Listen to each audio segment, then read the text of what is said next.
যে নিচের সমীকরণগুলির কোনটি A x square plus B x plus C equals to 0, যেখানে এ বি সি বাস্তব সংখ্যা, এ নট ইকুয়ালস টু আকারে লেখা যায় তা লিখি।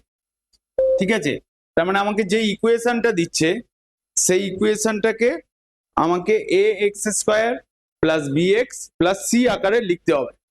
ঠিক আছে, তাহলে সেখান থেকে আমাকে এ বি সি এদের বাস্তব সংখ্যা মানে এ বি সি এর ভ্যালু কত হবে সেটাকেও লিখতে হবে। বোঝা গেল? তাহলে আমি ফার্স্ট অঙ্কটা করে দেখি। দেখো এইখান থেকে তোমাদের এমসিকিউ কোশ্চেন আসবে। 1 প্লাস 1/x ইকুয়ালস টু 6, এখানে x বলছে নট ইকুয়ালস টু 0।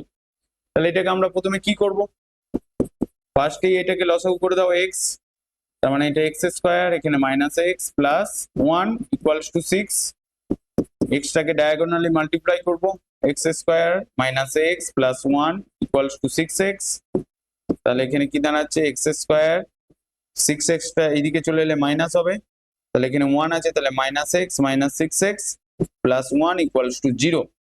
তাহলে এখানে কি লিখবো, x square minus 7x plus 1 equals to 0। তাহলে এই যে সমীকরণটা এলো, এই সমীকরণটার সঙ্গে কোনটার কম্পেয়ার করব, ax square plus bx plus c equals to 0। মানে 1 নম্বর সমীকরণের সঙ্গে এই দ্বিতীয় নম্বর সমীকরণটাকে কম্পেয়ার করলে আমরা এখানে কি দেখতে পাবো, a ইকুয়ালস টু কত হচ্ছে তোমার 1, b ইকুয়ালস টু কত মাইনাস 7, c ইকুয়ালস টু কত হচ্ছে প্লাস 1। তাহলে এইটা হয়ে যাচ্ছে তোমার অ্যান্সার। বোঝা গেল না? বোঝা গেল না? আকারেও লেখা হলো এবং তার সাথে এ বি সি তিনটেরই ভ্যালু আমরা ক্যালকুলেট করলাম। বোঝা গেল না? বোঝা গেল না? এটাকে এখানে -7 কেন লিখলাম, আমার এখানে কত আছে প্লাস বি এক্স আছে, তার মানে আমি যদি এটাকে লিখি এক্স স্কোয়ার প্লাস -7 ব্র্যাকেট দিয়ে এক্স প্লাস 1 ইকুয়ালস টু 0।